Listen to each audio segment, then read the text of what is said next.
Hello, and welcome to Innovative's November Hot Topic, Project Management Basics, presented by Robin Hastings, an experienced library project manager and Northeast Kansas Library System Library Services consultant.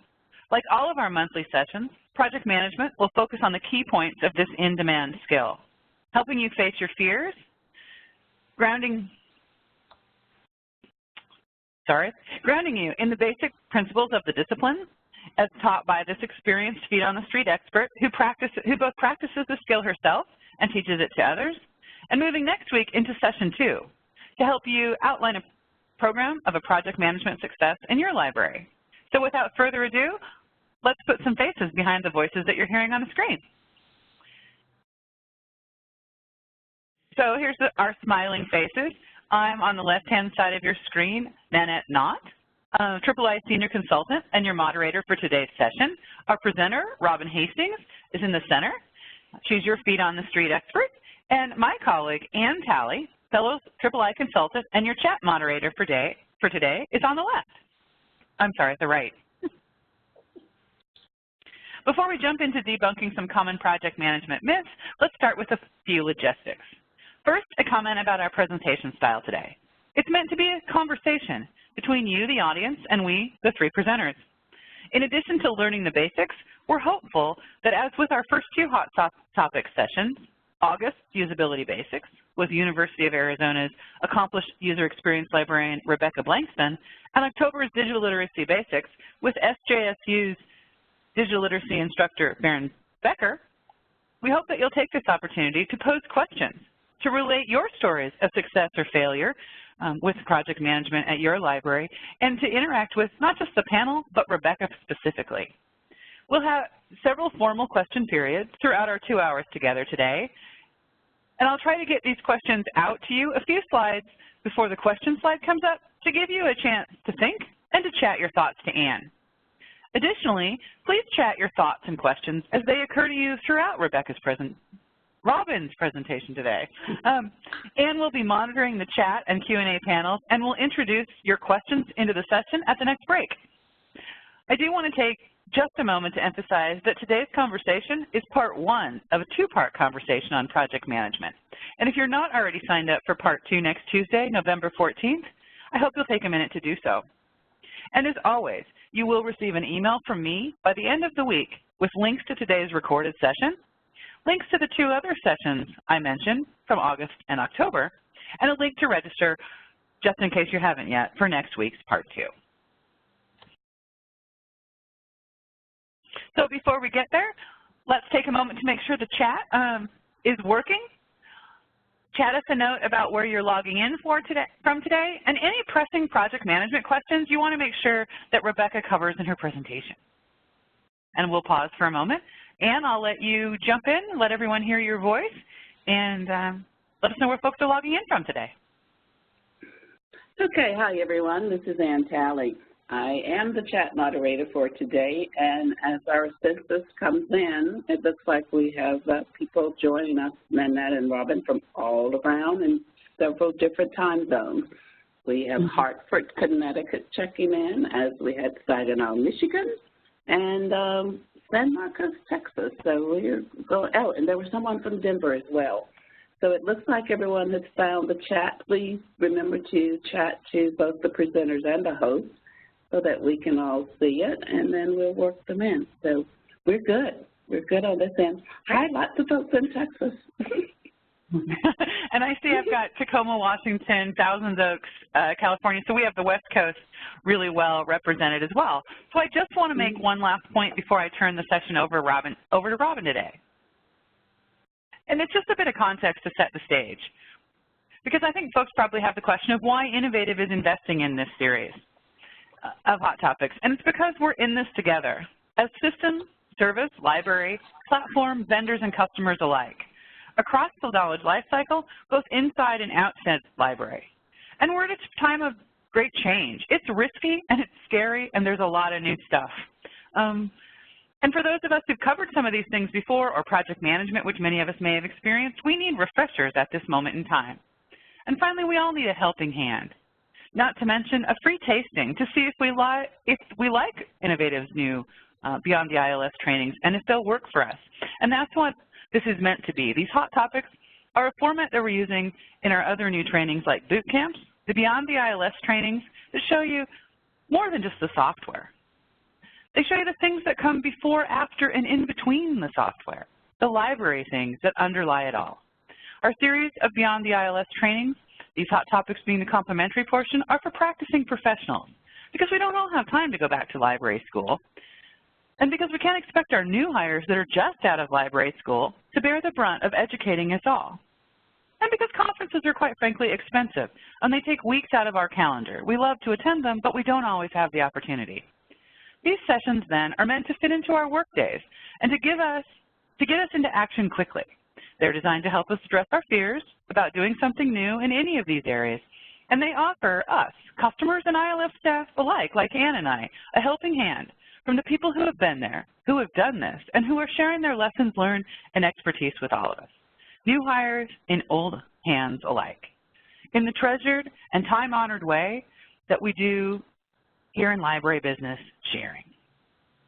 So why project management as one of our hot topics set? I think because it's just foundational. And not only is it foundational, it's responsible. It's more than just a core competency of the subdisciplines of library science. It's really the thing on which we base all of our execution, if you will. It enables us to respond to a wide variety of real-world variances that we see every day in the provision of our library services. It affords us the ability to share and collaborate as efficiently, effectively, and some would say, most importantly, reliably as possible. It helps us ensure stewardship of the funds, patrons, resources, and services that are entrusted to us as librarians by our parent institutions. It helps us make sure that we take responsible action and have demonstrable artifacts. It's the bridge, if you will, between our hopes and dreams and execution. And so without further ado, Robin, please take us into the world of reliable, effective project management. All right. Thank you, Nanette. I want to start off basically by saying that I've been doing project management for, I don't know, probably 7 or 8 years now, and I started because I ended up somehow scheduling myself to do a changeover from an Exchange in-house mail server to Gmail at the same time, the same summer, that we changed from the SAM time and reservation software to Envisionware. And so I was juggling both of those things, and I really thought this was, project management was the way to go here. I have done some writing and some teaching about project management. I also talk to public libraries around the Northeast Kansas area, talk to them about all of the services they do, not just their projects. And I've done some writing on cloud computing as well. One of the things that I'm going to talk about a little bit today, and I've kind of cited the article down at the bottom of this slide, is I wrote an article on using GTD, getting things done, time management system, to get things done at your library. And that was in the Computers and Libraries October 2011 issue. And it kind of talked about how I managed to take my interest in time management and make things work in the library. And that is very much related to project management. So we're going to start off by debunking the myths of project management. Before I get into the myths that I've come up with and then ask you for myths you all may have come up with, I want to talk first about the definition of what project management is. Project management is the discipline of planning, organizing, securing, managing, leading, and controlling resources in order to achieve specific goals. So a project is a temporary endeavor with a defined beginning and end. Usually it's time constrained. There's usually a deadline that you've got to hit. And it's often constrained by funding because none of us live in the world where we have unlimited money, right? Or deliverables, what kind of things you end up producing at the end of the project. So that it's undertaken to meet unique goals and objectives, and that's typically to bring about a beneficial change or add value to your organization. So I wanted to get kind of a wide-ranging definition of what project management is before we start in on some of the myths about what project management isn't. So with no further ado, these are the 10 myths that I came up with when thinking about misconceptions people have about project management and project managing. So while I'm kind of running through these quickly before we go into them in detail, have you run into myths yourself that maybe I haven't come across? If you have, if you can throw those in the chat, I will talk about those as they come in, and then we can go on to my myth. While you're typing, I will run real quickly through the 10 myths that I'm going to talk about when it comes my turn. First off, project managers speak standard English, sort of, kind of. Project management is only useful for really big projects.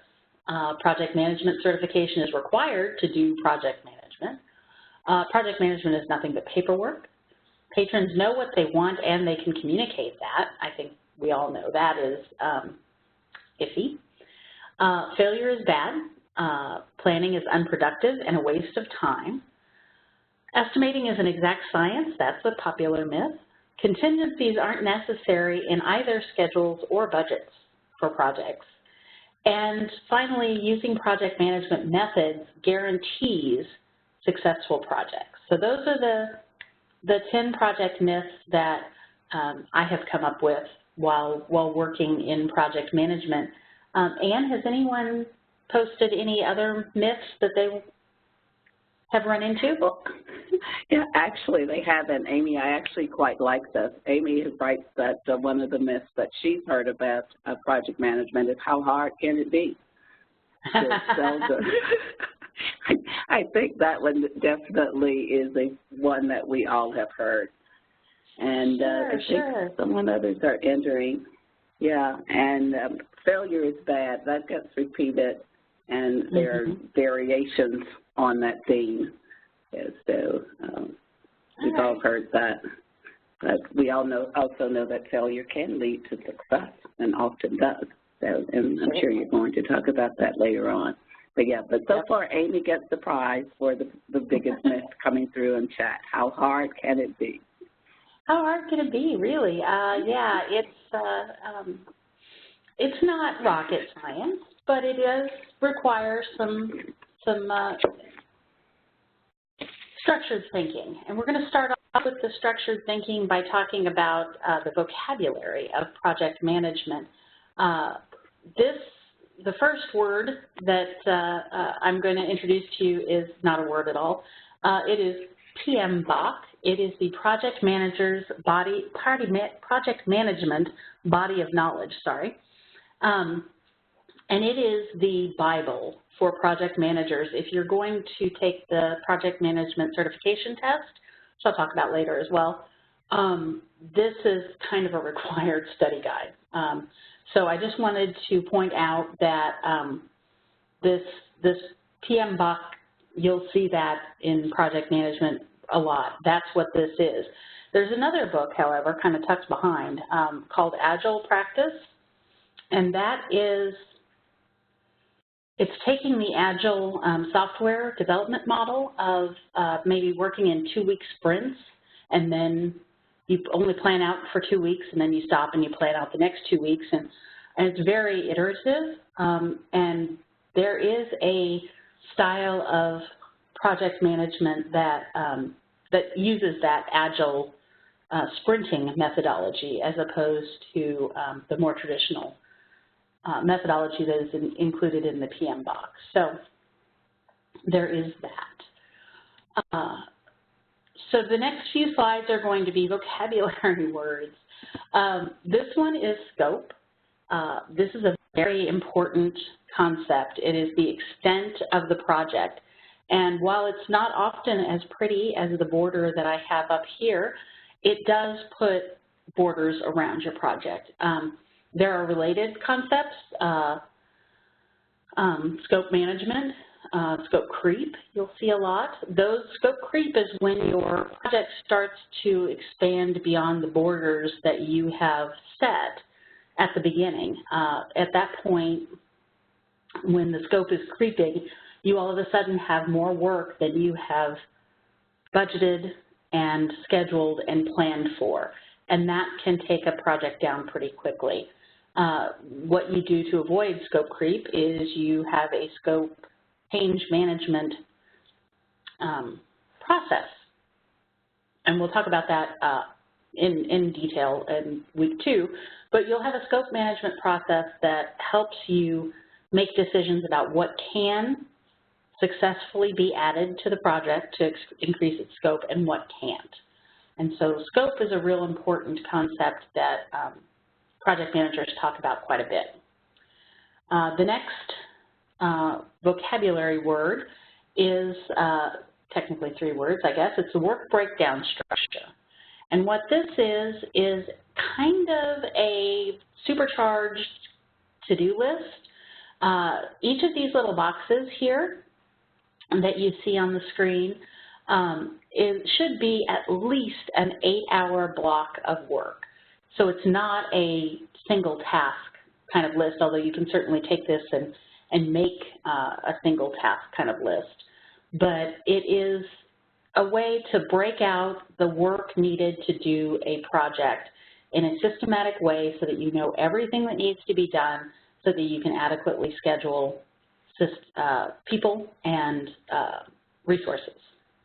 So that's your work breakdown structure is a pretty important concept for project managers. And the next is dependencies. And a dependency is a task that must be done first before other tasks can be done. And I like the idea of the dominoes falling, you know, each one has to fall over before the next one does. This is essentially, if you're scheduling out your time for your project, there are things that need to be done first. You know, you can't write a report until you've done the research. You can't do the research until you've narrowed down your topic. Those are all dependencies of one another. This idea is really kind of essential for scheduling things. You need to know what needs to be done before you can do other things. So when you're setting up your schedules for your projects, knowing the dependencies becomes very important for that kind of scheduling. So risks are problems that can derail the project, and hopefully none of our risks are so bad that they eat away part of our hand, but they do pose problems, pose issues, and possibly fatal ones for projects. One of the best things you can do during the planning process is to kind of do a brainstorm. What are all the risks that can happen? And go from everything from staff getting sick to tornadoes hitting the building. You know, every risk that you can possibly think of. The more you work and think about a risk and come up with ways to avoid those risks, mitigating them, the better off you will be. You can't avoid tornadoes. Obviously, that's not a risk that you can completely keep from happening. But if you have considered what might happen and you have a plan to mitigate that risk, then you're golden. You're definitely ahead of the game. All right, so the next word we have is stakeholders. These are people with a stake in the project. These are people who will be using the final product. If you're doing a new service, adding a new service or a new desk or something in the library, those are going to be your patrons, people who are using this the final product of your project. They can also be people who are paying for the product. So this can be your boss, people who have a vested interest in the success of the project. You can also consider these folks the people you need to talk to. These are, when we talk about communication later, and we will in detail, stakeholders are the people you're really aiming that communication at. And then we have Deliverable. And Deliverable is a document. It's a work product and output of some sort for your project. It can come in the middle of the project and be you know, an output of one process and an input into another process. It can be the final outcome of the project, can be a deliverable. But having an idea of what deliverables are going to be useful and required for your project will help you with all of your scheduling and figuring things out. And it also has a connection to the concept of a milestone, and that's a deliverable that sets a checkpoint for your project. So this is definitely one way to keep an eye on the project. If you have your milestones set, you can know whether or not you're on track. So when you get to a certain point, if you don't have a particular deliverable done, that milestone hasn't been set, you know you're having some issues. So those are some of the things that I thought, they're common English words, some more common than others, but they have a completely different meaning when it comes to project managing. So with that being said, what terms have you heard that you would like to have defined before we get started? Are there vocabulary terms that you guys would like to know about?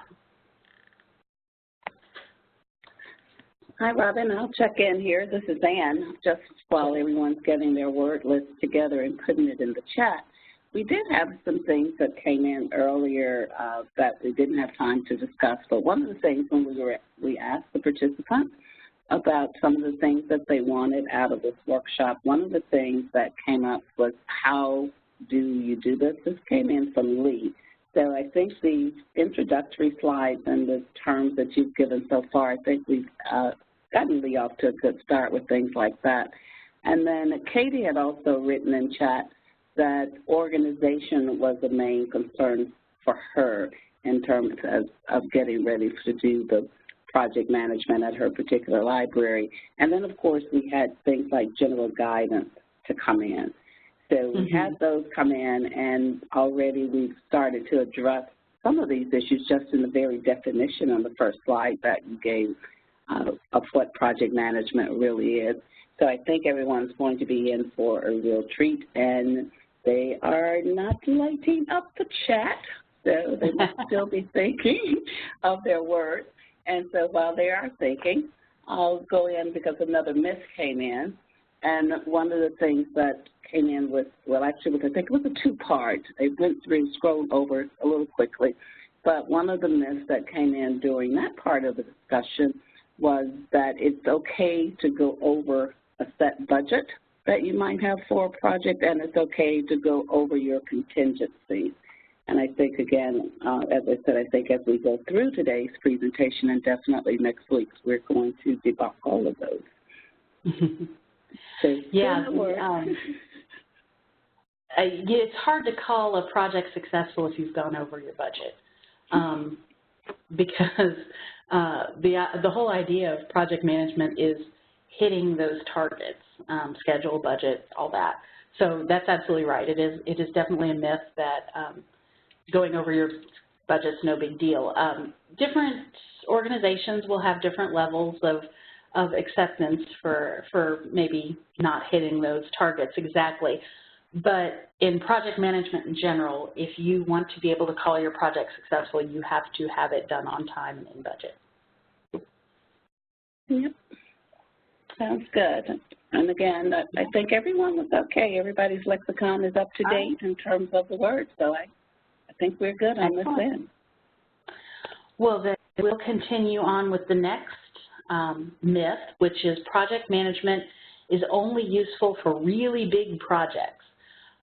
There are, in project management, 5 phases, split into 5 different phases, with 42 processes kind of sprinkled among those 5 phases. For really big projects like building projects, things that take years and millions, using all 42 processes in 5 phases is a really good idea. However, for smaller projects, and I'm thinking, moving a shelving range from one, or moving books from one shelving range to another, maybe to recarpet underneath or move them for whatever reason, that's a smaller project. It doesn't maybe need all 42 processes involved. That might be overkill, but it can't be hurt by doing project management thinking. And, honestly, if you do nothing else, you will do the planning, because the planning is really, really useful, and I'm going to be talking about that more here in a minute, but do the planning phase, if nothing else. Being practical is kind of my key here. I get to know the 5 phases and 42 processes, and yes, we will go through them, at least quickly today. Take what is useful for you and leave the rest. There's no project management police running around checking to make sure that you have done every single one of those 42 processes.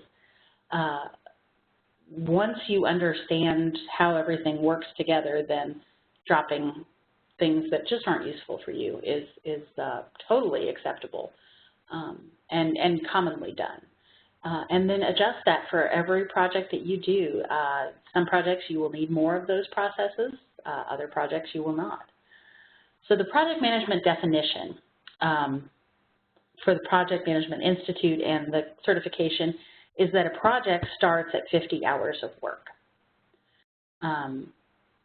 50 hours is just a little over a full-time week. For some of us it is a full-time week, but it's not huge. So project management is not only for really big projects. It can be for smaller projects. And then there's other types of project management that go even smaller than that, but we'll get to those. But I did want to let you know that no matter how small your project seems, using at least some of this can be helpful. So your project management certification is a thing. There is a Project Management Institute that provides certification, and it's a Project Management Professional. PMP is the initials you get to put behind your name when you get that certification. To do the certification it's a project in and of itself. It requires some education. If you have a bachelor's degree, if you have a high school diploma, you need 7,500 hours of documented work on projects. Not necessarily as the project manager, but as a team member.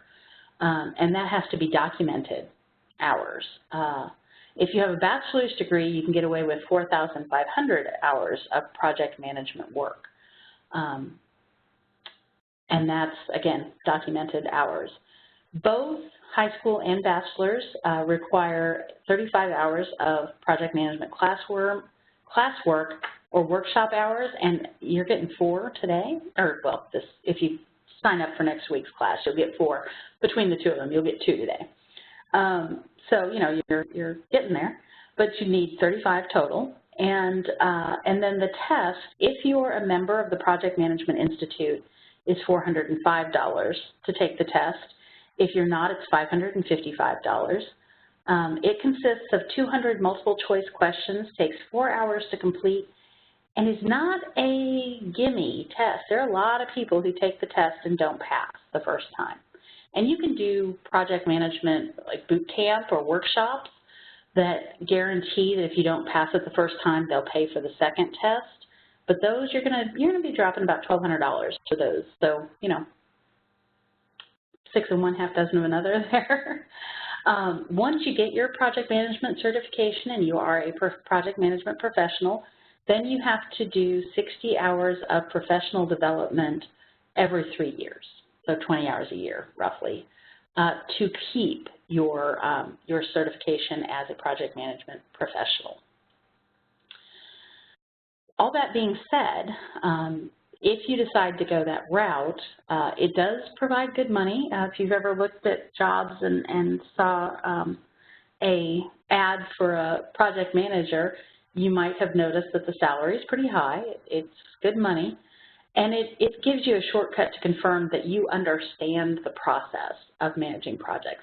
It's not, however, a requirement for managing projects. It just tells people that you have jumped through the hoops and have proven to the Project Management Institute folks, at least, that you understand the concepts of project management and could manage a project on your own.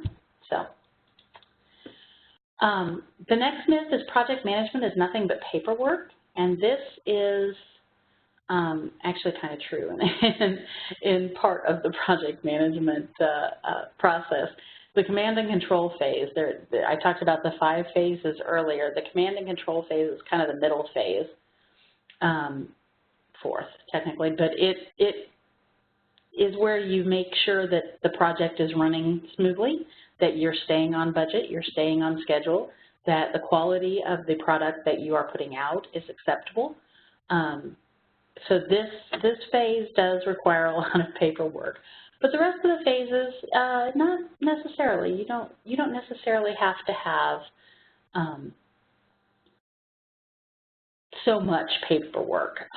You can do communication in just about any way. You don't have to. You can have on meetings. You can do the Agile software folks like to do stand-up meetings, so no chairs. So that keeps the meeting short. But you can communicate through all of the phases, but you don't necessarily have to do it through filling out paperwork and doing all that. You can find different ways to manage your project without having to be buried in paperwork, except during the command and control phase, as I said. So the next myth here is that patrons know what they want and they can communicate that. I just saw in the chat the 5 phases. I don't know if I actually said them yet. I talked about them earlier, but I'm not sure I gave them actually. So the 5 phases are initiation, that's initiation phase, the planning phase, the execution phase, that's the phase where the work actually happens for the most part. The command and control phase, like I said, that's kind of the controlling the project, and then the closeout phase. So those are the 5 phases, and I'm sorry, I don't think I actually said them when I was talking about the 5 phases and 42 processes. I'm not listing all 42 processes now, though, so I do have them on a slide or 4 later on in today's session, so hopefully that helps. Okay, so patrons know what they want and they can communicate that. People just don't know what they don't know. One of the things we're talking about a lot right now in our libraries here in Northeast Kansas is, you know, so when you're trying to do strategic planning and doing those kind of things, people, if you go out and say, well, what can your library do for you? They don't know what libraries can do. They really don't have a good grasp on that. So what you want to do is ask questions that don't limit. So if you sit there and you say, okay, well, what do you want your library to do for you? The chances are the answers that you're going to get are more books, more hours, more of what you're already doing. They're not necessarily going to be aware of the things that other people are doing that you could be doing. So asking questions when you're getting ready to do your project, your stakeholders, those patrons that are stakeholders, while they need to be consulted, maybe considered, certainly, and that user experience is all about considering the patron, right? So if any of you went to that one. But they don't necessarily know what all it is that can be done. So communication in this case is kind of a two-way street. You are not only asking them what they want to see from their library, but you're also informing them of what's possible. One of the things that project management and project managers rely on are subject experts, and these are people who know the details of whatever project it is you're doing. And so if you're doing a new service, while you certainly want to ask patrons about what kind of things they would like to see, maybe having, librarians as subject experts in the project management process might be a helpful thing. So those are communication. Not only are you asking for input from your stakeholders, you are also educating your stakeholders. And that's an important part of project management that I don't know if it gets commented on enough. So, all right, so we're getting to the failure is bad myth. And it is a myth. Failure does not have to be bad. Failure can be a learning opportunity. Sometimes you can just figure out what needs to be done based on how it failed. So basically the way that it failed can help you find a more successful way to do it. There you go. That's how I wanted to put that. So failing fast is a good way to get to success. If you, again, with the Agile method, if something isn't working, they know within 2 weeks and they can iterate, change things, go on and do things. It is an opportunity to regroup and reflect, maybe think about why it failed, why things didn't go the way you expected, that kind of thing. So, and then maybe make some tweaking changes and go try it again. In your libraries, the culture of fail acceptance makes people more willing to try things that might be risky and could possibly be awesome. And that is something that I'm seeing in libraries more and more. There have been a couple of unconferences over the course of the last few years where people have gathered to talk about their failures. There have been several around. One that happened a few years ago, they had Edward Clark, who was the chair of the Department of Pediatrics at the University of Utah. He started off the unconference by talking about a $1.3 billion, and that was billion with a B, dollar study about pediatric health that went unfinished. It was a failure. It just didn't happen. So his story was that every librarian now present will think about trying to revive $1 billion study when they're frustrated that only 3 people showed up for a program. So that kind of puts it into context where what we do is important and exciting, but it's not, a $1.3 billion study important, I guess. There's not that kind of pressure on us. So failure can be, it can be a good thing. It really can. And from failure comes happy accidents. You get maybe new things that you never even thought of might happen because of a failure.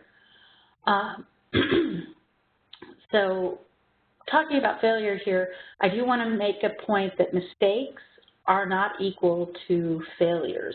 You want to try and avoid mistakes in general, although mistakes can lead to good failure, they can also lead to bad failure. So the failure that we're talking about here is one that you learn from, one that does not take down your entire library, and one that really gives you something to grow with. So what are your fears with failure. Do you guys have any failures, any fears that you all have? Do you work for an organization that encourages people to try risky things despite the possibility of failure? Any comments about that, Ann? Actually, while we're waiting on the chats to come in another project management type webinar I took, one of the examples that instructor gave, which has stuck with me, was the iPhone came about as the failed Newton PDA from Apple. So if you wanted to look at a true failure going equaling success, that was a really good story, and it stuck with me for quite a while, because who doesn't have an iPhone? And no one wanted the Newton when it was out. You know, there were so many other things that were better. But that same technology rebranded, the project taken to the next level a couple of years later, well, several years later, about a decade later, gave us the iPhone. And now we can't get enough iPhones with that. So, yeah. And some, G has put in chat that Post-it notes were another failure that came out of 3M. Yeah, they were trying to come up with something that stuck permanently, and they ended up with Post-it notes, and now we can't do without those either. Exactly. Yeah. Well, there's a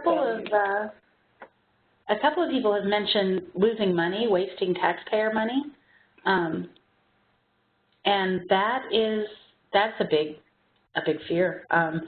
And it's a reasonable one, because we are, as librarians, we have to be stewards of the taxpayer dollars. And so one of the things that I'll talk about in the initiation phase is feasibility studies, and making sure that before you even start, you have a chance at making this project happen.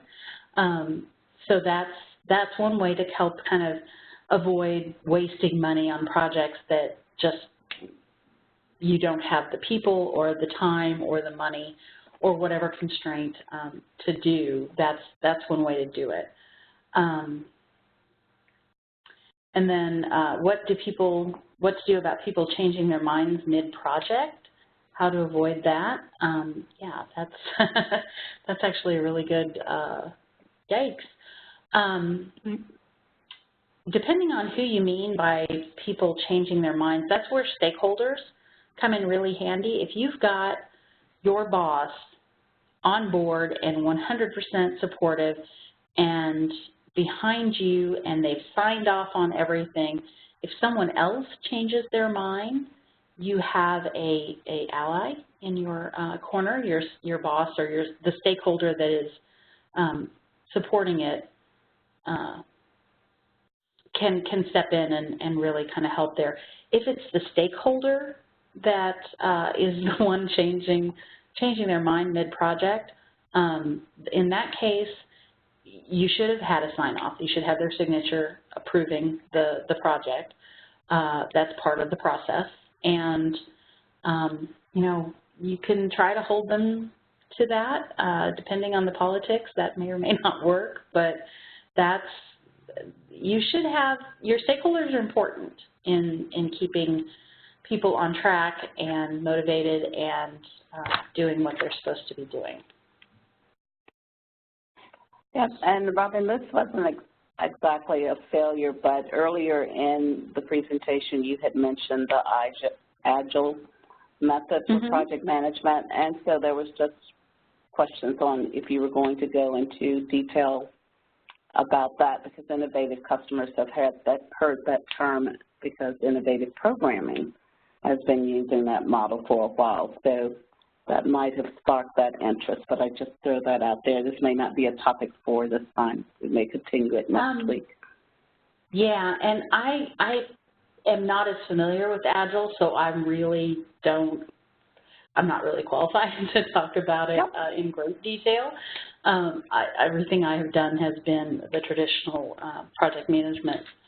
And the Agile project management, you can get a certification in Agile project management, so you can become an agile project management professional, and that's fairly new, like, 5 years maybe.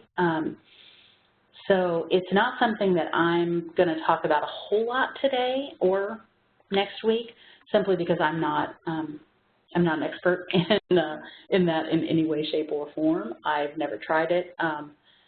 It's just something that I'm aware of as a alternative to the traditional project management, and you can certainly. One of the things I will talk about is finding resources and learning more about project management, and there's a lot out there for agile project management. And we as librarians will find it. Oh, sure. Oh, sure. They'll find it. Thank you. That's all I have. All right. Okay, so one more that has come in for me, and it's talking about a failure in a project that seeks to solve a problem often leads to no more attempts to solve that problem because one approach failed. And that, I think, is the, yeah, we tried that before issue, where when you say, hey, let's try this, and somebody says, yeah, we tried that like 15 years ago and it didn't work. And that's the end of it. That is an issue, and that is where having a culture of fail acceptance makes trying those other approaches a little easier. And it's hard to say how to make those fail acceptance cultures ubiquitous throughout the whole library world, but it is something that I think is heading that direction. So, how do you prevent too many failures? You plan. It's never unproductive. It's rarely a waste of time. It is the single most important part, according to Robin at least, of project management. I think that failure to plan is most definitely planning to fail. And if you want to have a successful project, you have got to sit down and think about it for a few minutes or a few hours. But that comes up with how long should you spend planning, and roughly 10% of the project time. So if you're going to spend 50 hours doing a project, you figure it'll be around 50 hours, and we'll be talking about estimating next. You should figure on 5 hours of that being added on as planning time. So that's kind of an overhead for your project. It does add time, it does add effort, but it is so important to having a really effective and successful project that if you do nothing else, the planning phase is the way to go. One thing, however, you can find yourself doing, and I have certainly been here, is planning too much. There's analysis paralysis. Anybody heard of that one? It is where you spend all your time planning to do something and no time doing it. So while it's never a bad thing to spend some time planning, you can spend too much time, but you definitely want to spend some time.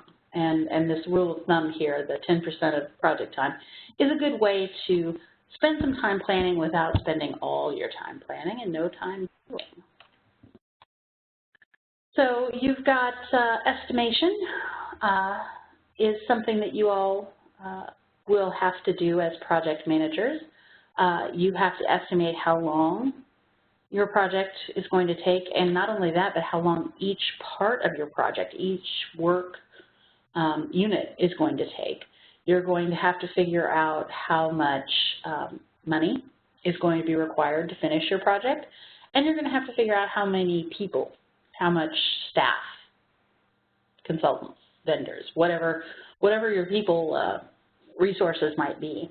You're going to have to figure this out as a project manager. So learning how to estimate is pretty important. That being said, it is not an exact science. There is some art to it, and it does become more science-y the more information you have going in, so and less arty. But as you learn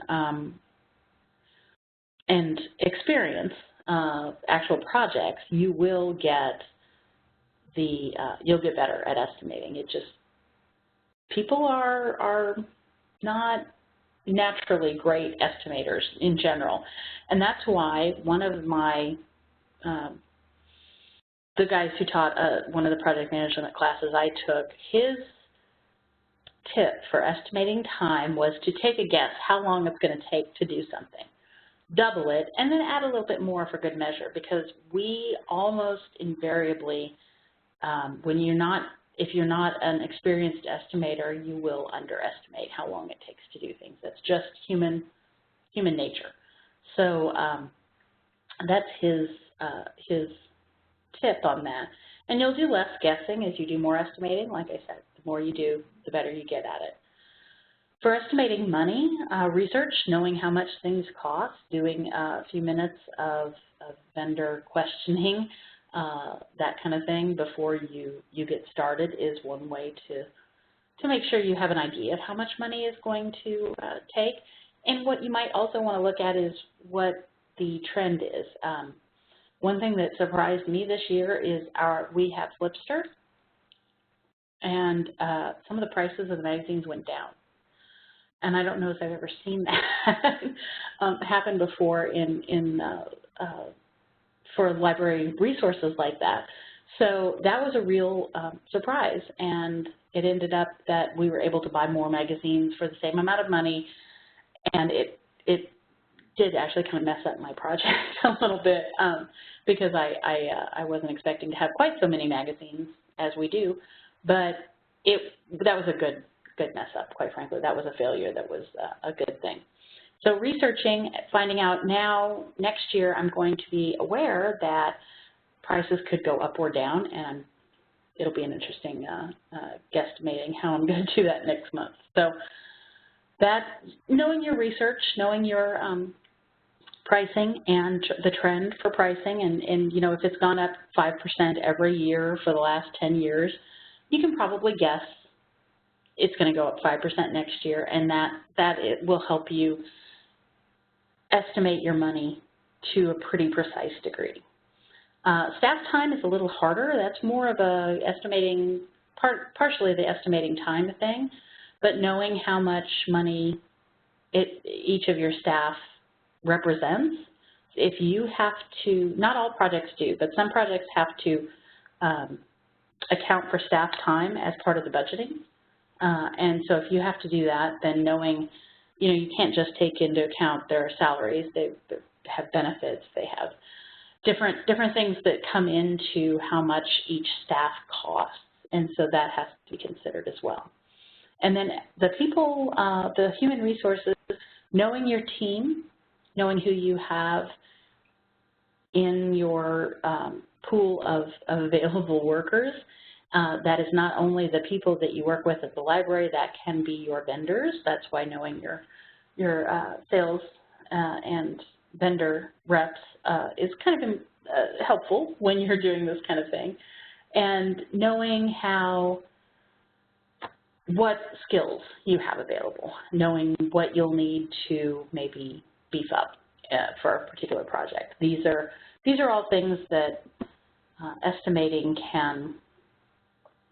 you can estimate and learn to estimate better as you go on. But it's never an exact science. It is even very experienced folks still get things not quite exactly right. So we talked about contingencies and problems. So we kind of talked about this a little bit with risks when I talked about the risks that you'll have in your project. Every project has risks, whether they're small risks that maybe don't have much to do with or won't make huge waves in your project, or whether there's huge risks that are going to cause real problems. This guy here, once he steps on this nail, he's going to be out of commission for a little while. Have you considered how you're going to replace him? Do you have alternate staff? Do you have a little extra time in your schedule that you can give him time to recover from that incredibly painful looking nail? So these are things that, you know, what if something goes wrong? Knowing what could go wrong will help you with coming up with mitigating contingency plans. With estimating, I talked a lot about that a few minutes ago. It's hard, and padding helps. So if you do add a few extra hours or a few extra dollars into your budget, if you can, as a contingency, that will help. So your risk management, like I said, that helps create your contingency plans, and it keeps your project from derailing at the slightest problem. So definitely a thing that you need to take into account. So the final myth that I have here for you is using project management methods guarantees success. That's not 100% true. It does help. You have much better chances of successful projects if you use project management methods, but it's not a guarantee.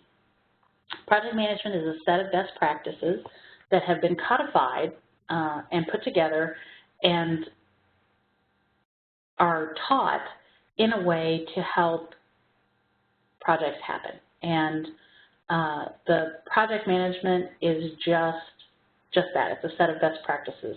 It is a help. It's not a guarantee.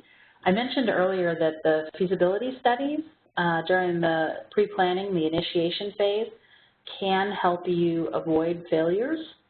If you know that you don't have enough staff or you don't have enough time to do something, you can just not start it, and there's a successful non-started project.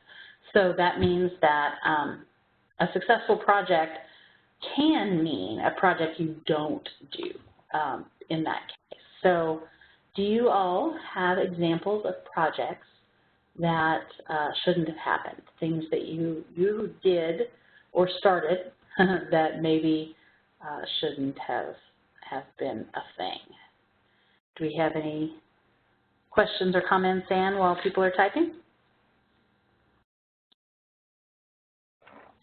Sorry, I don't have any at this time, but there were some case studies I know where people have talked about or maybe even participated in a project. I know a lot of the people on the call today are here to learn about project management, but I think we all have been party to some projects that never should have gotten off of the ground or should not have happened.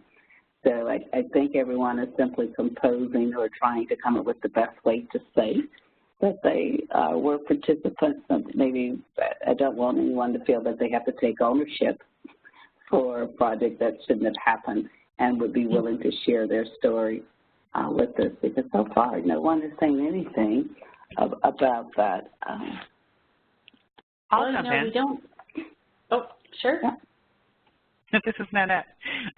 Well, I was party to a project that many said never should happen, and that project was Resource Description and Access in 2006, which is the standards, cataloging standards review from AACR2. And what many said it shouldn't exist, and there was a gap in the project where that was actually considered.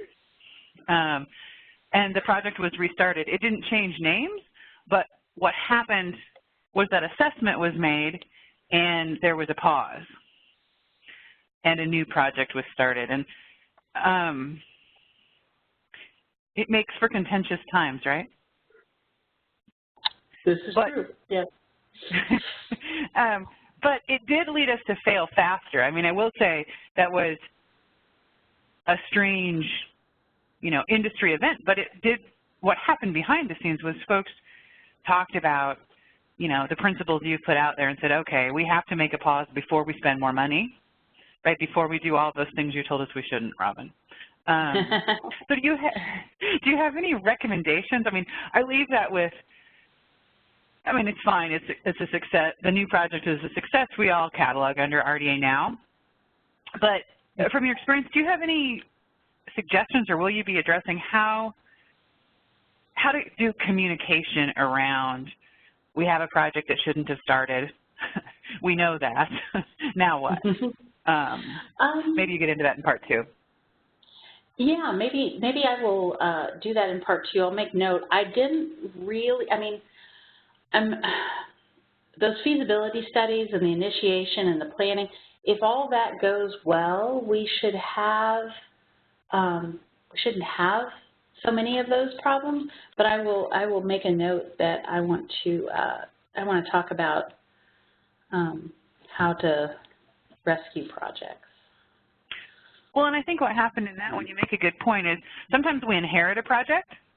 You know, and my example is an inherited project. You can't really back it up.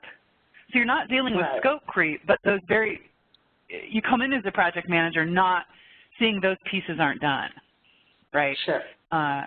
And then you're playing catch up. Okay, and I've got a couple of comments. Lauren says she worked for 2 gentlemen whose longtime bookkeeper left. One of them decided to rent out her old office and started moving all of her paperwork and things out without any rhyme or reason. It took months to sort everything out. That's just a perfect example of lack of planning right there, not figuring out how you want to move things out so that you can actually make use of them later. That's a good example, Lauren. And then Renee says, we did an overhaul of staff, created book lists for our library website, new database, new interface, new workflows.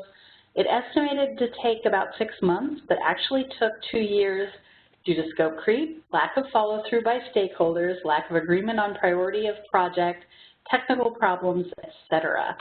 After completion, within a year or 2, patrons weren't even using the resource, and it faded into oblivion. So that's one of the things that I teach a class on project management 2-3 times a year. And one of the things I ask my students to do in that first week is analyze a project that maybe went well or didn't. I almost never get projects that went well, by the way. And this is exactly the kind of thing I hear all the time. And this is a really good analysis, Renee, that, you know, it was scope creep, it was stakeholders not being really committed, prioritization issues, technical problems, and then in the end it wasn't even used. So that's a really good example of something that there were project management tools that could have been used to help, but you know, thank you for that. So. And Robin, I did get something through chat that ties back to your discussion on estimating. And so the participants said that whenever they don't know what they should budget for something, they use PERT, which is acronym for pessimistic, optimistic, and most likely. And they gather all of the various numbers from the people and they feed it into a formula. And then they come up with most likely, and so it's a plus, and then they add some things, and then they divide that. Not quite familiar with that, but that is I've never heard. Others may have heard of it. PERT. I'm not sure I've heard of it put like that, but that is very interesting. Yeah. What's funny is there is actually a PERT chart in program management, project management, that is, I don't know if y'all, we'll be talking about this later, a Gantt chart for scheduling. PERT chart is another way of doing that, just with more numbers, more math. So Gantt chart is a more visual, and PERT scheduling is more mathematical. So that is actually, librarians love their acronyms, so do project managers. So but that's interesting. I like that. It is very math. Yeah, I like it. very math-centric for people who think that way. I am not one of them, but. Yeah, let's see. All right. Was there anything else, or we're also at a good stop for questions point? There is one thing that I'm not sure. I'm getting some of the chats, not all of them, but one, Elizabeth said that she had to go, but she wants to attend next week's series, next week's thing. Will you be sending out an email with the link to register for next week's session for everybody who was in this session? Yes, this is Nanette. You'll get an email with a link to today's recording and a link to our survey. We hope that you give us some feedback about how you felt about today's session, and we'll give you the registration link for next week. Awesome. Okay, that's the only other thing I saw. Has there been any other questions about the myths and the things I brought up so far? Yep. None other than those that I raised, that last one about the PERT, which is the pessimistic, optimistic, most likely, which I'm going to do additional research on. The librarian in me wants to know more about that because I was not familiar with that. so no, nothing else. I think everyone is deep in thought because we've had a lot of good topics and good things to take away and think about in this part of today's session. So I'm clear on this end. Nanette, I don't know if anything's come your way. Nope, I haven't. I'm clear on this end. All right, well, we're all good. Well, let's go on then to part 2, where I will talk about project management principles. And I talked a little bit about the definition of a project earlier, but I wanted to, I guess, go over it again, reiterate. The project has a defined outcome, it has a defined schedule, it has a defined budget, and it has defined human resources. It has a team of people who are working on it. I also mentioned that the official definition of a project is 50 or more hours of work. However, I don't think I mentioned the getting things done, and I did talk a little bit about that at the very beginning, but the getting things done project management style, anything is a project that has 2 actions. So if you have to look up a phone number and then call the person, that's a project. And so there are extremes on both ends of what defines a project. But the official certification definition is 50+ hours of work. However, you know, there are other ways to do it. So I talked a little bit about the different phases of projects. The 5 phases here are initiation, planning, execution, command and control, and closeout. So what I'm going to do next, the next several slides, I'm going to talk a little bit about the processes that go along with each phase. So with no further ado, I will jump right into the initiation process, the initiation phase. The process group for that is to develop a project charter and to identify stakeholders. This is what you're doing during your initiation phase. Part of the project charter, and I'm going to be providing you with templates and things next week when we go through these tools in a little more depth. So the project charter includes things like the justification for the project, the reason why you're doing it, maybe a quick feasibility of the project. I did mention that the feasibility study comes in the initiation phase. So the project charter holds kind of a summary, maybe, of that process. It also kind of gives you the authorization to do the project. So you will identify who the project manager is, maybe team members, at least your key team members there, and then your stakeholders. And that project charter, that is your output of your initiation process. It should be signed by at least one stakeholder that is committed your various goals there, your project, and it should be used for your input into the planning phase. So your planning process group, I did mention that planning is very important. I'd like to point out here that of the 42 processes, we had 2 in the last phase. There are 20 processes in the planning phase. This is where a lot of your thinking happens.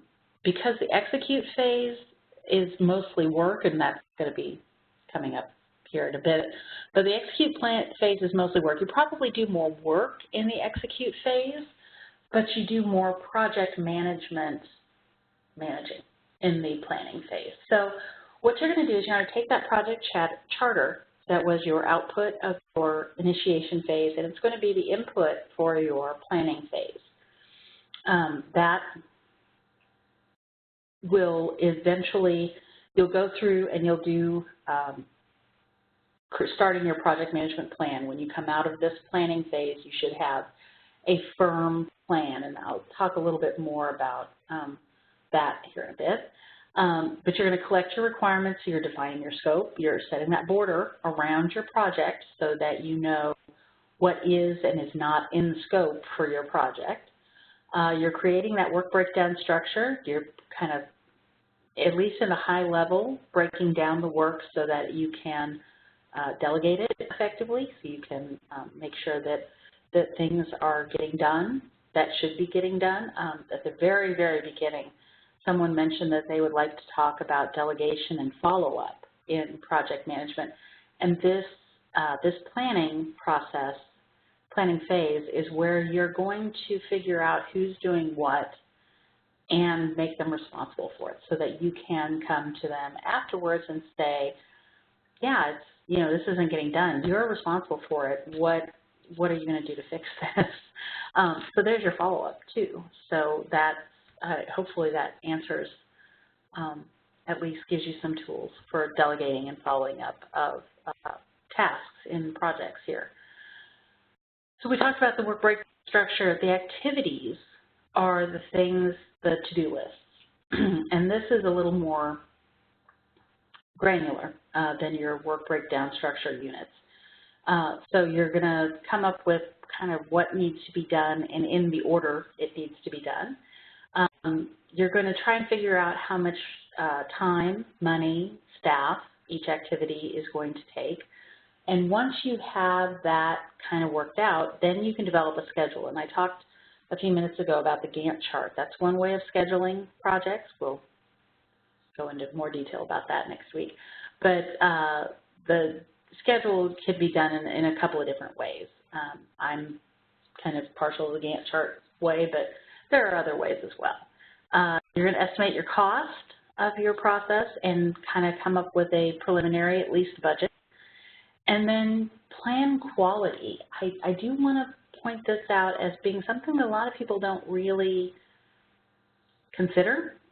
If you don't know what quality and success means from the very beginning, then it's very difficult to determine success at the end. So you want to have standards, quality standards that you want to hit so that you know the project has been successful here. Human resource plan, that's just, what's your team look like. Communication plan, this is pretty important. This is one of those things that you want to be able to say, I'm going to do a status report every month, and I'm going to do this, and stick with it. This is where I was talking about earlier. You want to, you're aiming your communications at your stakeholders. This is where you determine what kind of communication, what kind of meetings are going to happen, what kind of reports are going to be sent out, how often things go out, that kind of thing. And then risk management, identifying risks, those are tied together as well, where you figure out what your risks are and how you are going to address them should they happen. This qualitative and quantitative risk analysis, Qualitative risk analysis prioritizes your risks based on a rating scale that you've already determined, predefined. So risks are scored on the probability or likelihood of occurring and the impact on the project should they occur. So it's very likely if you do a project in the fall that somebody's going to get sick and you're going to lose that person's work hours. This is a very, very probable thing that's going to happen. However, it doesn't necessarily have to be a absolute project stopper. You can work around that. You can give yourself a couple extra weeks to get them healthy. You can have staff members who are willing to come in and work for them. You know, there are ways to get around that. So the probability is high, the impact is low. That tornado I mentioned earlier, that's maybe not as high a probability, but the impact might be higher. So this is kind of a way to qualitatively figure out how likely a risk is and how badly it's going to affect your project. Quantitative risk analysis, on the other hand, is kind of a further analysis of how of those highest priority risks. And so at that point, you give them a numerical or quantitative rating to develop an analysis of the risk. So if it's really, really likely that a huge risk that's going to take the project out will happen, this is probably a good time to know about it before you start working on it, so you can determine whether or not it's worth even going ahead. So this is not really a feasibility study, it's a risk study, but that's where that's what those processes are. And then finally, you plan your risk response. You take all that information from the risk and the analysis and the management, and you come up with a response to the most likely risks that you have identified, and then you plan procurement. You've got to buy stuff for a project. You figure out how it's going to be done, who's responsible for the purchasing, what kind of purchase orders are you going to use, invoicing, all that stuff gets planned out. This entire slide ends up in your project management plan. So that's kind of how that works. This is where I become really pragmatic. That's a lot of stuff to think about for a small project. You certainly do not need to do everything. I would start my project management plan. I'd think about the scope. I'd think about the work breakdown. I would come up with, some projects like moving books from one range of shelves to another. It doesn't necessarily have to have a budget. Your quality, you do want them in some sort of order. So yeah, you may want to write a sentence or two about that, but you don't really have to come up with this huge risk management section. Just kind of, and if you're not buying anything, there's no reason to have a procurement plan. So your scope, your communication, maybe a schedule, those are the really, really important must-do for even tiny projects. But certainly all of these would be a huge overhead for little tiny projects that don't take that much time. So did any of those projects, the planning processes, sound familiar? Is anyone using them right at the moment? Or did you get inspired by any of them and think that some of them may be really useful for future projects that you're thinking of? Well, Robin, we actually had a couple of things come through as you were going through that particular slide. One of the first ones was like, wow, that's a lot in planning.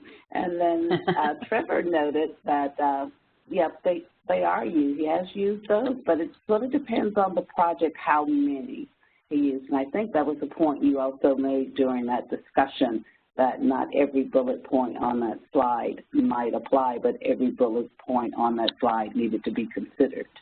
And so Sure. Trevor sort of enforces that with his comment. And so But wow, I think was pretty good too, because that was a lot. But those are all good things that make good project plans, as we know. So we're good, and we're waiting on additional comments because others have been inspired, I'm sure. Well, I have a couple here. Okay. Allison would like to know more about how to do a feasibility study. Is that going to be covered next week, or are there recommendations? That, Allison, is out of scope of this. It is an important thing to do, and I know I keep mentioning it. What I will do is I will come up with some really good feasibility study resources for you for next week and have them in my slides. So show up next week, and I will point you in some directions, things that I've found useful for feasibility studies. And let me make sure I note while that. you're making that note, and of course those resources in the slides will be available to you in the follow-up after next week's session. So, Allison, we look forward to having you back next week. And then Krista says the Snow Isle libraries are using all process groups and knowledge areas. So they're all in on the project management process, and that's great. That is definitely a cool thing to keep your projects going. Lana wants to know what my favorite project management software packages are to use. And no, Microsoft has a project software package. It's expensive and big and hard to learn. So Agile, simple, easy to use, and easy to adapt. I'm going to point you towards, I like Asana, and that's A-S-A-N-A. And I do believe I'll talk about that more next week with links and all that. But A-S-A-N-A, Asana, is my favorite project management software. It's a web-based free service. It does connect with Instagant, which takes your Asana task lists and automatically turns them into Gantt charts for you. All free, all lovely. So we at Eccles use that for our project management software. If you want something more robust, somewhere in between Asana and Microsoft Project, there are a ton of options. Dot Project, if you've got a little networking web server skills available to you, it's a free open source software that you host yourself. It is almost as robust as Microsoft Office or Microsoft Project, way easier to learn. Zoho, Z-O-H-O, also has a pretty robust project management suite. Basecamp is another one, not free. Basecamp and Zoho do charge for their software, but those are just a few of the software options that I have found to be useful and easy to adapt to whatever. So I hope that answers your question there, Lana.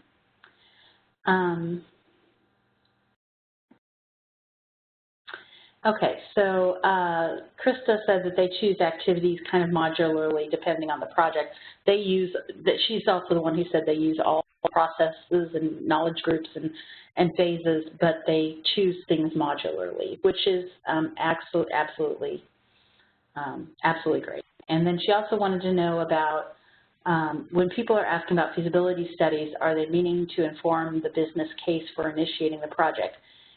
Yes, I'm talking about feasibility studies. What I'm talking about is it possible? Is there enough time to finish? Is there enough resources and human resources and money to finish the project? So it is, it's the very base business case. I mean, just the can we do it? Not necessarily should we do it. That is a different. That's a different beast, at least the way I'm using it. So it is definitely it is definitely a should we, or sorry, it's definitely a can we more than a should we. So hopefully that helps. And then I think libraries do struggle with how to do all this pre-initiation stuff. The stronger the strategic plan, the easier to figure out if this is the right work to do, try out. Yes, Krista, that is an excellent point. If you, as an organization, if you are not sure about what kinds of projects you need to be doing, or you're not, making the business case for a project is hard, having a good, solid strategic plan and connecting those projects to strategic plans, goals, and objectives is one excellent way to make sure that you're doing the work that you should be doing and no more or no less. So yeah, that's an excellent point. Thank you. Okay, so Lydia says we have core committees to address a variety of issues: collection management, signing, programming. And that I'm going to talk next week more about. That's a kind of a functional organizational structure, which is totally the way things have been, generally go. But I'm also going to talk about how to take those core committees and maybe make them a little more project management friendly. Let's put it that way. So, okay. Well, that's what I've got on my chat that they're sending to the host and presenter. So, has anything else come up, Anne? Yeah, there was something on the second question that's on the slide about future projects. And so Lee noted via chat that this is going to help in evaluating how a current product that she's working on can be evaluated. And this is just the type of guidance that she needs to reorganize and improve her library's tech services department. So thanks, Lee, for that. And that was under the future ideas. So Lee is already putting some of the topics to work, and we're still have 30 minutes left in this session. All right. Well, and I've got probably more slides than so we'll just continue right on if there's nothing else. Nothing else pressing. I will continue on with the executing process group in the executing phase. And like I said, there's not so many processes here because this is where the work happens. This is where you sit down and you're actually doing the work of the project. So this is where you're directing and managing the project execution. You are making sure that the product of the project, and that's really hard to say sometimes, is acceptable, hitting those marks. And basically, this is where you get your project team, you develop the project team, make sure everybody has the skills needed if training needs to happen or if information needs to be shared, this is when it happens. And you manage the project team. I talked about distributing information about what needs to go on. This is also where you're managing stakeholders' expectations. And beyond the human resources part of this this management or this process where you're managing people, you're also managing expectations, and that is that's more of a making sure that they understand what's going on and where you are, and they're not expecting more than you're prepared to give. It's real easy, even for stakeholders who have read through the charter and understand the plan and they've signed off on everything. It's real easy for them to start thinking bigger and their expectations going bigger. So managing expectations is a big part here. And then conducting procurement. That's just basically buying your stuff. So the monitoring and controlling process group, this happens at the exact same time as the executing of the project happens. So if you're thinking of these, the initiation leads into the planning, which leads into the executing, which happens at the same time as monitoring and controlling. So these two phases are synchronous. And this is where you're actually controlling the project work, not doing the work, but managing it. As a project manager, quite often you will have tasks that are in executing as well as being expected to do the monitoring and controlling. So sometimes you have to change your hat and go from team member working on something to project manager managing things. But that's when this happens. Perform integrated change control. That's just basically if somebody says, hey, I've got this great idea, why don't we change this? That I talked to you a little bit earlier about the scope creep and the scope change management. This is where you actually do the deciding if we do want to add that feature or if we're going to maybe put that off for project version 2. Verify and control the scope. Make sure that, like I said, changes aren't changing the scope. They're not adding more work without adding more resources. You're checking on the schedule, making sure that you're hitting those milestones, and you're making sure that things are happening when they're supposed to happen. Controlling the costs, which basically means you're just checking that your budget is on schedule. Performing quality control. This is also where you're checking to make sure that success is happening whenever you get to the end. So or wherever you get to the executing part. So you're making sure that things are working the way they're supposed to. Reporting performance. This is that I mentioned in the communication plan you want to talk about status reports. This is where the status report comes in. This is where you write down however often you've made note of it in the communication plan, what's going on, what risks have been identified, issues, where you're maybe a little behind, where maybe you're a little ahead. This all is reported. And then administering the procurement, a lot of times, and I don't talk a whole lot about procurement here because every library has their own purchasing process, but this is where you're double checking. You're making sure you have the receipts, you're making sure the receipts and the invoices match the budget, all that stuff, that kind of the high end, making sure everything is being done correctly in the purchasing. So that's where that comes up. And then finally, we have the closing process group.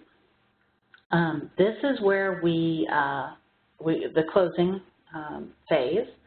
So you've got, at this point, you're done. The project is finished. You have executed all of the activities, all of the things on your work breakdown structure. You have your final outputs. This is where you sit down and you think about what you've learned about the process. Next week, again, I'll give you a template that I use for lessons learned. What way to make me think about, okay, what went wrong, what happened. This is also where your reporting that I mentioned in that last slide, the issues, every time you report an issue, keep those so that when you get to the lessons learned, you can go back to those status reports and say, okay, well, these were the issues that we ran into and this is how we fixed them. That kind of document is crazy useful for future projects, especially future projects that are similar to yours, because people can figure out how, the things you did wrong, and then they can make their own mistakes. They don't have to make the mistakes you made earlier. Basically, that's the way to go there. So you close out your procurements. You finish up with the, closing out all your POs and making sure the money is where it's supposed to be. And then that uncredited 43rd process, the one that I feel is super important, is throw a party. Even if it's a small lunchtime gathering where you have cupcakes, just make sure that the team that worked on this project it gets some closure. If this is a single-person project, and there are lots of single-person projects out there that happen, I've done many of them myself, take yourself out to lunch. Do something nice for yourself. Just make sure that you are providing closure is essentially what's what's going on here. So I talked a little bit about the principles of project management. We have, I'm sure you all have seen the three-legged triangle of cheap, good, and fast. Pick any two. You never have all three. There's a Venn diagram-ish thing that kind of says the same thing. All projects have constraints. And so you want to keep that in mind when you're doing things.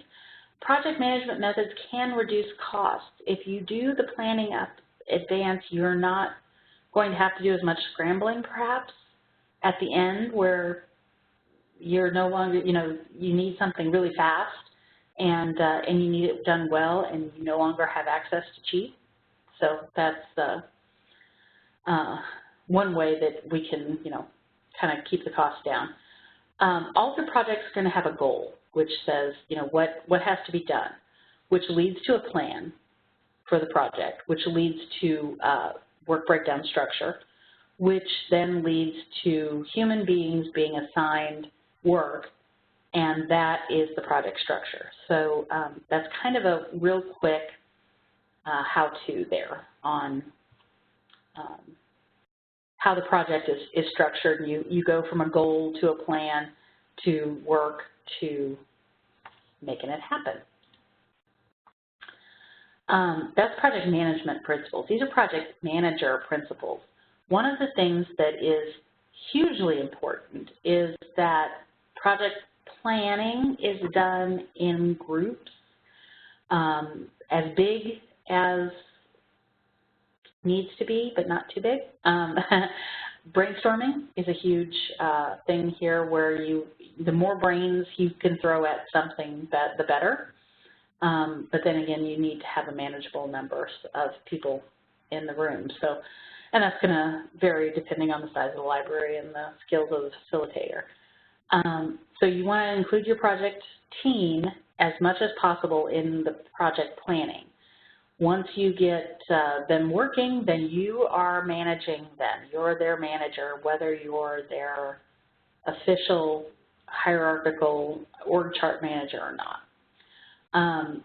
You're the one who gets the approval from stakeholders and sponsors, and I don't know, as I mentioned them, those are people who are paying for stuff. They don't necessarily have a stake in it, they usually do, but they're the ones that are paying for stuff, and so you need to get them approving what's going on.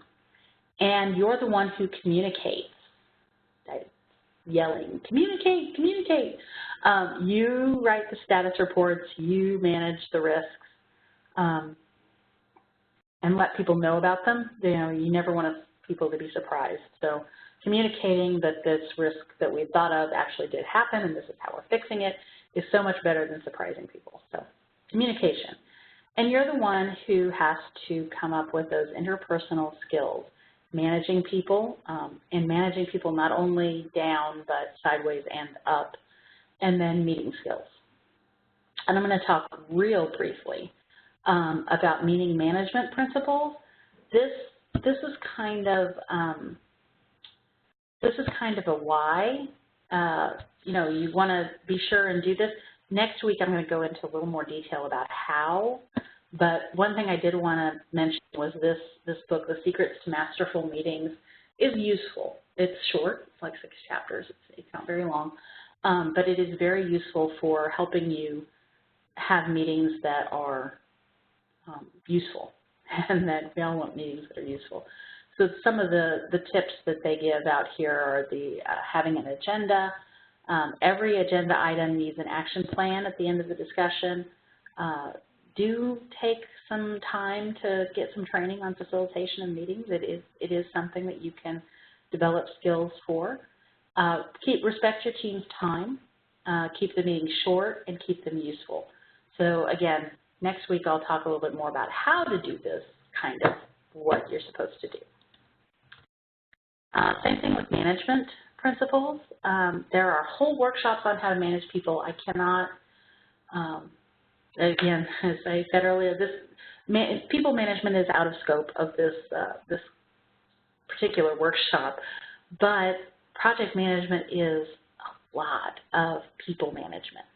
So some tips that team recognition is important. I told you that I think that party at the end is really important, even if it's just for you. It's important because it's always nice to recognize good work. The managing all 360 degrees is important, and communication is important with your team supervisors. You might not think of those as being stakeholders, but if you have people on your project team who are supervised by other people in your organization, you want to kind of keep a line of communication open with them so that you can talk if that person starts having issues, or they need to know what's going on, basically. So let's see. Next week, we're going to talk about the nuts and bolts of project management. I'm going to give you some templates, some definite ideas of how things are going to go with projects, some suggestions that you can use. So if you come next week, I would love to have you come with a basic project in mind, maybe not your new building project, but something that you're thinking of, either that you have are in the middle of or are going to start. So what you should have in front of you when you come next week is a justification for why you want to do the project, a goal that the project will meet, a rough idea of the time and hours, the kind of numbers of staff that might be needed, and the money required. Ranges are fine for very small projects. 0 is fine. Just kind of have a rough idea, kind of the initiation phase information of what it's going to take to do the project. And that is, come in next week with that. I will give you templates and practical advice on how to structure your project so that it is managed in a project management style that helps with success. So, have there been any other questions? I went through that part a little fast because I was thinking I was running out of time, but I ended up. Yeah, no questions came in on that, but I'm sure now everyone's thinking about their homework. It's just exciting that we actually have homework for next week to come in with our projects. But I think through the discussion that we've seen with some good ideas of what people are doing managing projects. We've had the tech services related one. You've mentioned usability for your patron. So I don't think we'll fall short of projects next week doing our homework at least. That's one thing. This is turning into a project-based world. I mean, everybody's doing more projects, and I don't know how recently you all have been through library school, but I just graduated myself not too long ago, and I've got a coworker who's going through now, and that group work is really kind of preparation for project work in the workplace.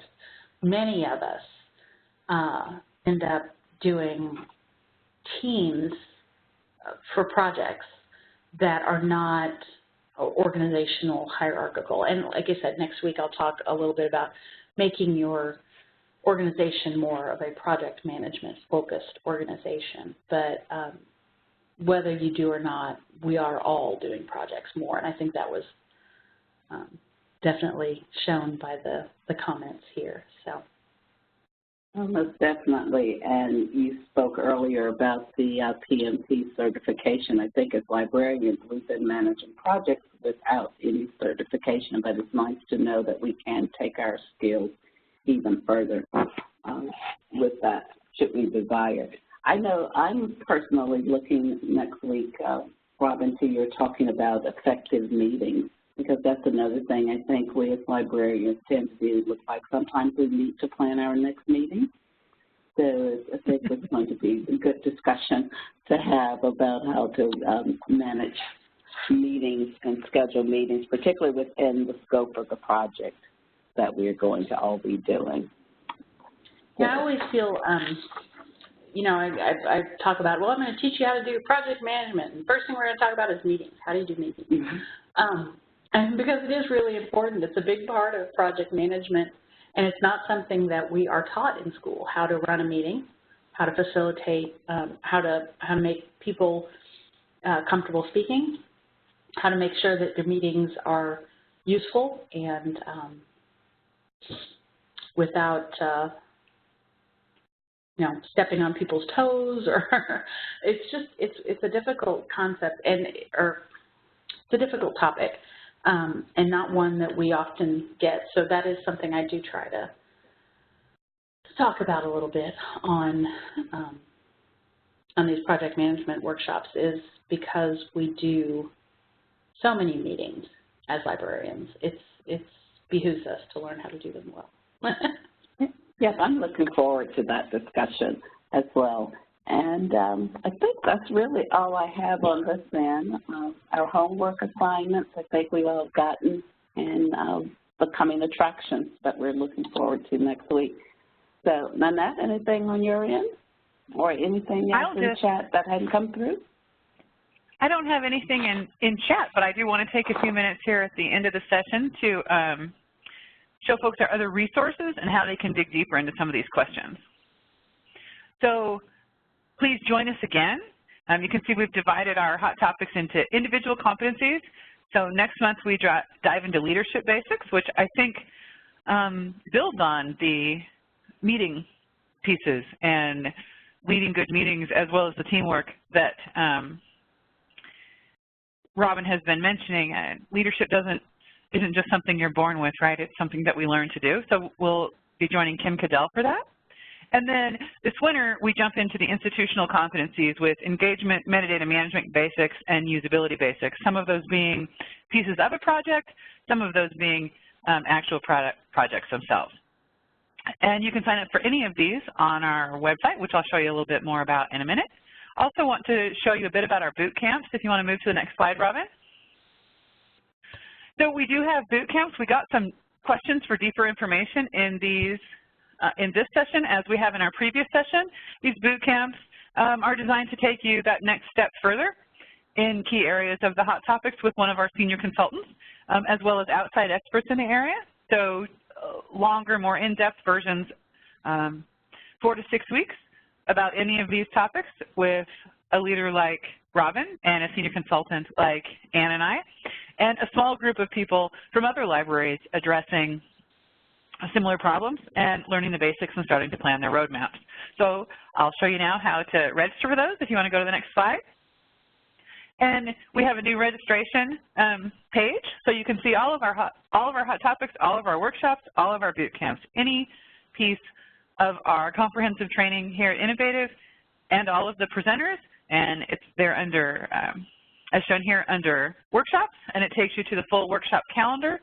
My slide's a little outdated. It actually has topic areas at the top now that you can click on for specialized pieces, and you can register right on the session, right on this page from here. So if you would like to have a PO, or if you would like to pay directly, we can now take that immediately, and we'll send you calendar invite, and you get your pricing right up front. So that's really all we have for you today. I do want to end you on the last slide. I texted it out to you in chat.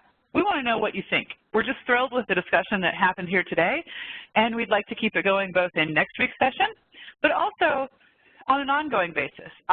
You'll have all of our contact information through the email. You have it here through chat, and anytime if you want to talk to us trainers and consultants at III@nou.com. It's actually nou@III.com. Send us an email, and one of us will get right back to you. Tell us what you need. Invite us into your library to take a look at what you have. Or just have a conversation with us about where you think library is going and where you need help from us. And we thank you with that. We thank you for your attendance today, and we look forward to seeing you with you next week. Thank you very much. We'll see you next time. All right. Thank you. Thanks, everyone. Have a good day.